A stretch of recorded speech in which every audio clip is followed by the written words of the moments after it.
Alright guys, what's up? Got a new knife here, brand new ZT, brand new 2018 model, the 393 Hinderer. Let's check this baby out. Just got it today in the mail. So these are starting to trickle out to dealers and should be the first video as far as I know. Maybe not. I have a secret source for my ZTs that gets them really fast, so no, I'm not willing to share that. Just joking, man. Alright, let's take a look at this guy. So the 393 is the production version of the factory custom 392. Oh yeah. Man, that's nice. So you got your titanium frame lock as the same as the 392 with this interesting G10 inlay that I'm assuming will be replaceable, and they will offer other options. It's just black G10 now with the blue titanium, which is a good look. Looks nice. KVT bearings. You have a 20 CV blade steel on this, which is awesome because Kershaw did not raise their price, or ZT did not really raise their prices on these knives. I mean, last year a knife in this price point from ZT would be S35. 20 CV is a big upgrade in my opinion, and they didn't charge any more money. $240 for this guy. So that's pretty remarkable. Last year you had to spend upper, in the 300s to get these 392s with like M390 and 204P and such. So very cool that this is coming with 20 CV. You have the Hinderer. I call this the Spantoon. It's got the harpoon grind with the Spanto, sort of Tanto. The Hinderer Tanto. Spanto, whatever, and then they have the harpoon grind. So I had this on a XM18 for a long time, and I loved this grind. So I was super stoked when the 393 was coming out with this grind from the factory. So a very, very cool grind on this knife. You have nice satin bevels with like a DLC coated flats up there. So that's a cool look. Nice two-tone blade. Goes well with the G10 overlays. Looks like a standard Hinderer pocket clip, but it's a new one that I've never seen before. Let's see how that looks in the pants and how it's going to carry. This is definitely a different style. The spacing of the holes looks to be the same, so that's definitely not deep carry in any way, shape, or form. You're going to have quite a bit of knife sticking out there. That's interesting. Why they went to a different style clip than the 392. I'm assuming to keep costs down, and that you could, the whole pattern looks to be the same, that you could swap that out. So I'm sure someone will try that. I don't have a 393 anymore, but this clip, the 0095 clip, looks to be the same. So yeah, it should be the standard hole configuration for the other Hinderer clips. So I imagine you could swap that out pretty easily. And again, I feel like this is going to be a highly customizable model. They're going to come out with, carbon fiber overlays, or if not, some custom scale maker is going to make them in no time because it would be pretty easy. It's held together with the screws here. You have the Hinderer style filler tab for, if you want to switch the clip. It's left or right hand tip up only. There is no option for tip down carry. It's riding on KVT bearings. Let's see how lightweight it is. You guys are going to have to excuse my, I've got a really bad cold right now. Okay, it weighs in exactly 5 ounces on my scale, which is pretty normal for a size ZT, a ZT of this size. Yeah, let's see, what does the 0095 weigh? 5.2. Yeah, so it's a little bit lighter. Size comparisons, it's very close in size to the 0095. Should be exactly the same size as the 392.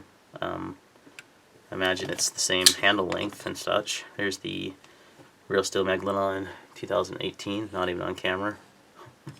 Or on frame, excuse me. There we go. And how about a Benchmade 940? A little bit smaller.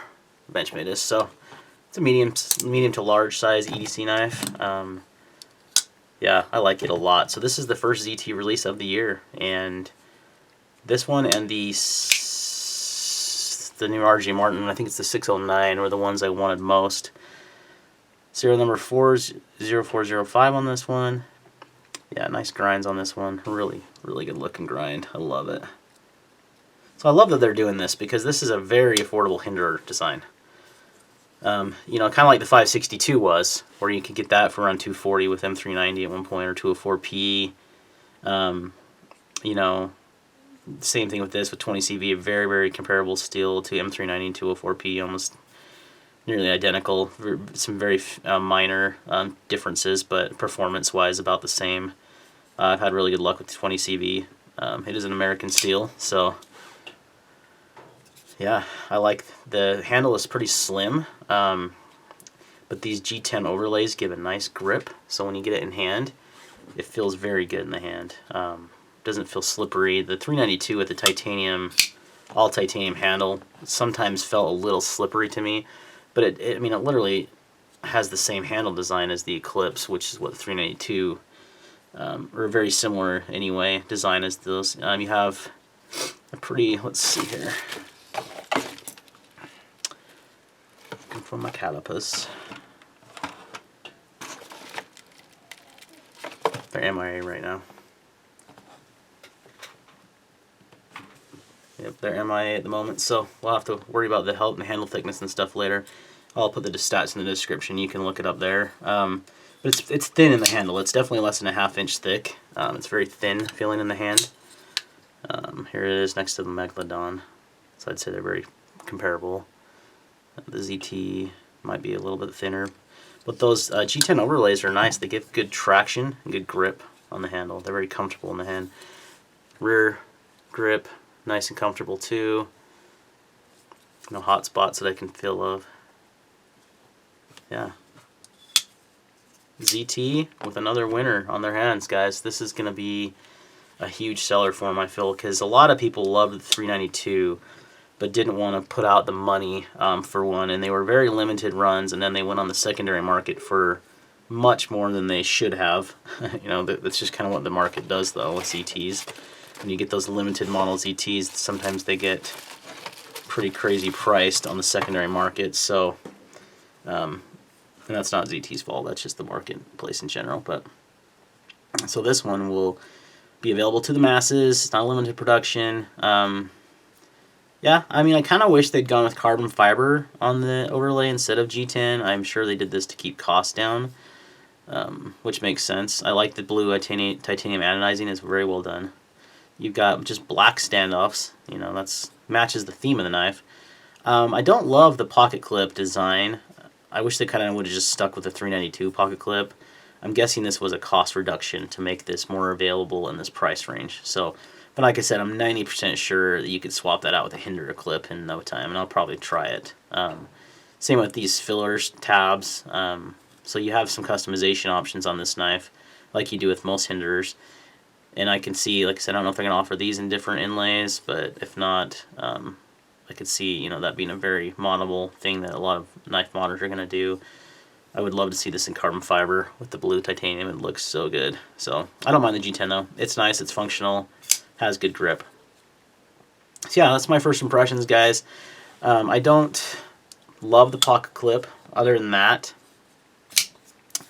nice KVT bearing action. You have the stainless steel lock bar insert on there, so you're not going to have any lock stick. Nice and smooth, perfectly centered on the box.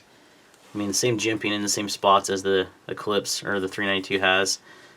So it's very, very comparable, you know. So you're basically getting the 392 in a much more affordable price point with a really good blade still. You know, you're not sacrificing, you know, M390 or 204P to go down to S35. You're actually getting the same kind of, you know, level of steel.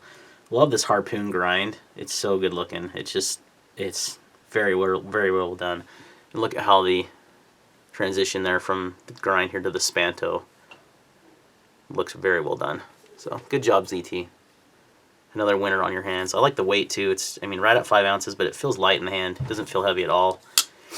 So my only improvement will probably be on the pocket clip, and then maybe in the future, you know, a different overlay here on this. But other than that, I think this is going to be a big seller for ZT this year. So that's going to wrap up my first impressions, guys, on the 393 from Zero Tolerance. They are starting to trickle out to dealers. I'm not sure if the dealer that I got them from has them anymore. It's KershawGuy.com is where I buy most of my ZTs from. Oops, I said I wasn't going to divulge that. A lot of guys already know that. So he sends to get them first. I've always sent him an email when they come out with new models, so I should have the 609 when it first comes out fast too as well.